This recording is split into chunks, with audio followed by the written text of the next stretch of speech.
क्या आप जानते हैं कि पौराणिक कथाओं में कुछ योद्धा न केवल युद्ध भूमि पर बल्कि इतिहास के पन्नों पर भी अपनी अमिट छाप छोड़ जाते हैं? कल्पना कीजिए, एक ऐसा साम्राज्य जो अपने शौर्य और संस्कृति के लिए जाना जाता है और एक ऐसा शासक जो उसकी रक्षा करता है। पुलकेशिन द्वितीय चालुक्य वंश का वो रक्षक था जिसने अपनी वीरता से गंगा तक विजय प्राप्त की। उसकी कहानी सिर्फ युद्धों और जीतों की नहीं, बल्कि दृढ़ संकल्प और कुशल नेतृत्व की भी है। क्या आप उन रहस्यों को जानने के लिए उत्सुक हैं जो उसे एक महान योद्धा और एक सम्मानित शासक बनाते हैं? यह कहानी आपको बताएगी कि कैसे पुलकेशिन द्वितीय ने अपने साम्राज्य की रक्षा की, कला और संस्कृति को बढ़ावा दिया और इतिहास में अपना नाम स्वर्ण अक्षरों में लिखवाया। तो चलिए जानते हैं उस योद्धा के बारे में जिसने पौराणिक कथाओं को जीवंत कर दिया। पौराणिक कथाओं में वीरों की गाथाएं अक्सर प्रेरणादायक होती हैं, लेकिन क्या आपने कभी सोचा है कि उन कहानियों का वास्तविक जीवन में क्या महत्व है?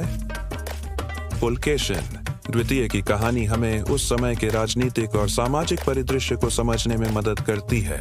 जब भारत विभिन्न राज्यों में विभाजित था, उस समय चालुक्य वंश एक महत्वपूर्ण शक्ति था और पुलकेशिन द्वितीय ने इसे और भी मजबूत बनाया।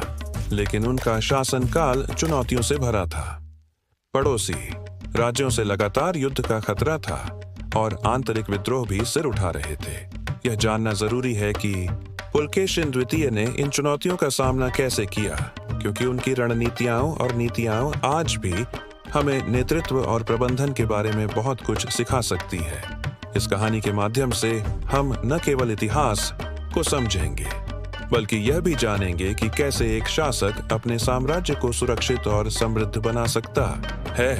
कल्पना कीजिए कि कैसे मानचित्रों और युद्ध के दृश्यों के माध्यम से उस समय की स्थिति को बेहतर ढंग से दर्शाया जा सकता है।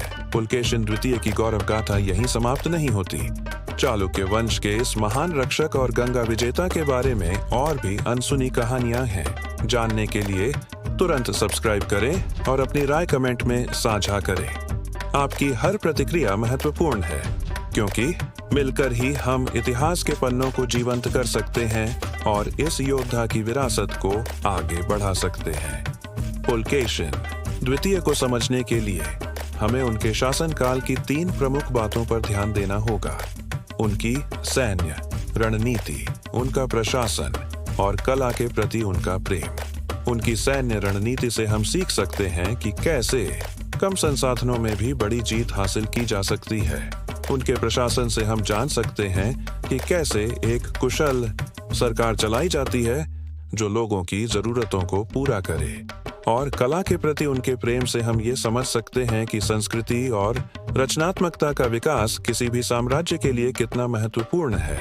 उदाहरण के लिए, उनकी नर्मदा नदी के किनारे हर्षवर्धन पर जीत एक उत्कृष्ट सैन्य रणनीति का परिणाम थी। इसी तरह उनके द्वारा बनवाए गए मंदिर और गुफाएं आज भी उनकी कला के प्रति समर्पण का प्रमाण है।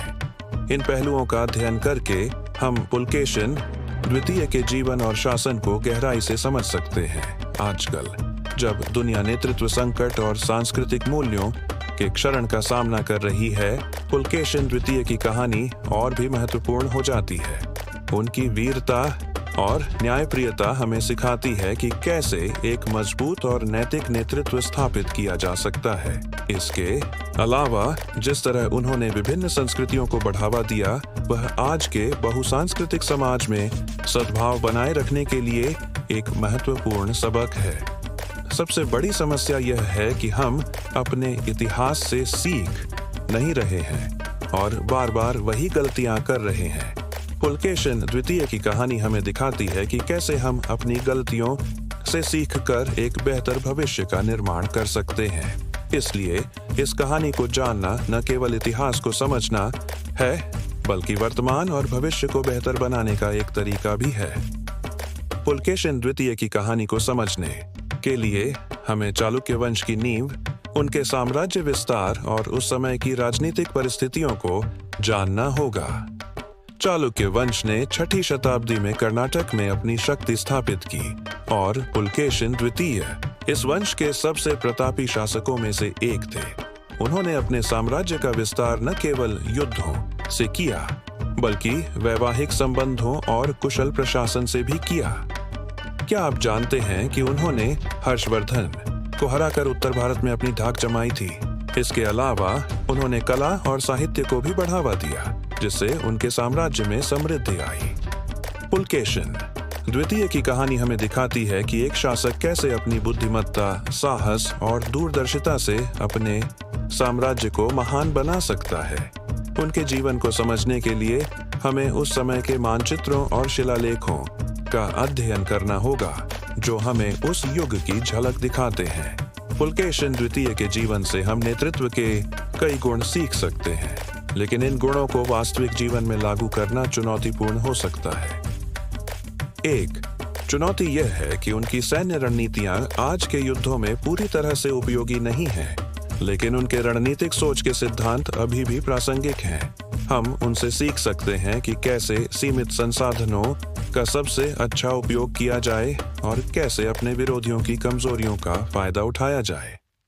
एक और चुनौती यह है कि उनका साम्राज्यवादी दृष्टिकोण आज के युग में स्वीकार्य नहीं है, लेकिन हम उनसे सीख सकते हैं कि कैसे विभिन्न संस्कृतियों के साथ मिलकर काम किया जाए और कैसे अपने साम्राज्य में शांति और समृद्धि स्थापित की जाए। उदाहरण के लिए हम उनके कुशल प्रशासन से सीख सकते हैं कि कैसे एक मजबूत और न्यायप्रिय सरकार चलाई जाए जो लोगों की जरूरतों को पूरा करे।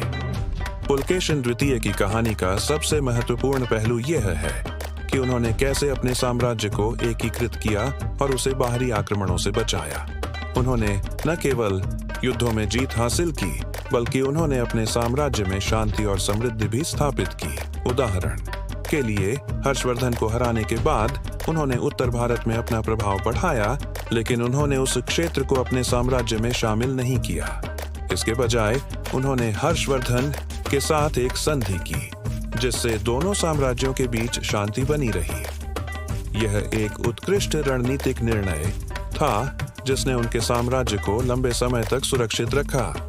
इससे हमें यह भी सीखने को मिलता है कि कूटनीति और समझदारी से भी बड़ी जीत हासिल की जा सकती है।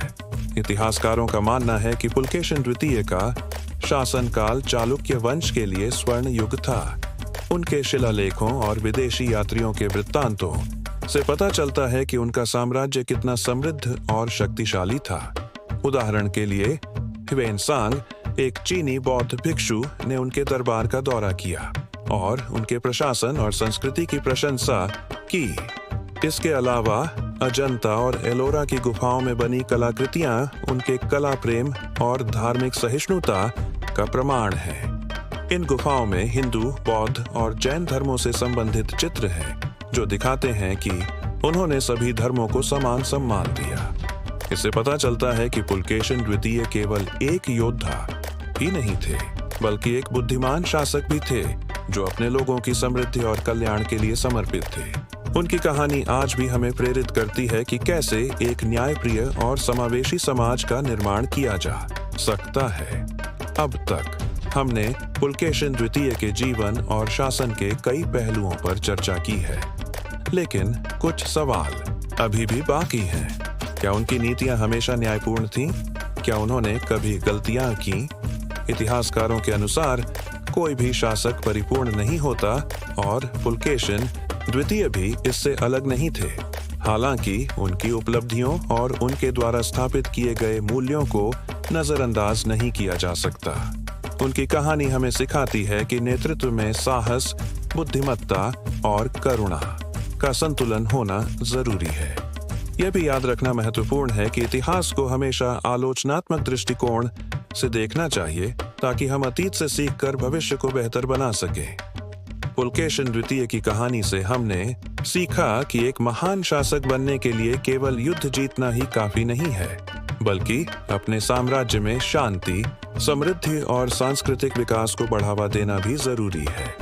अब इन सीखों को अपने जीवन में लागू करने का समय आ गया है।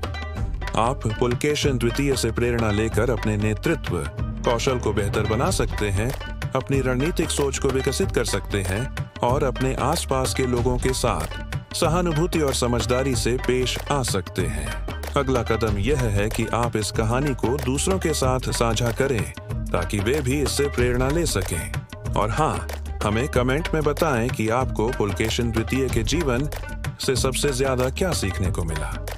आपकी प्रतिक्रिया हमारे लिए बहुत महत्वपूर्ण है। पुलकेशिन द्वितीय की कहानी हमें याद दिलाती है कि इतिहास केवल अतीत की घटनाओं का संग्रह नहीं है, बल्कि यह हमारे वर्तमान और भविष्य को आकार देने की शक्ति रखता है। उनकी वीरता, बुद्धिमत्ता और न्यायप्रियता आज भी हमें प्रेरित करती है कि हम अपने जीवन में बेहतर इंसान बने और अपने समाज के लिए कुछ योगदान करें। तो चलिए पुलकेशिन द्वितीय की विरासत को आगे बढ़ाते हैं और एक ऐसे भविष्य का निर्माण करते हैं जहां साहस, करुणा और न्याय का बोलबाला हो। इतिहास के पन्नों में छिपे इन प्रेरणादायक कहानियों को खोजते रहिए, क्योंकि हर कहानी में एक अनमोल सीख छुपी होती है।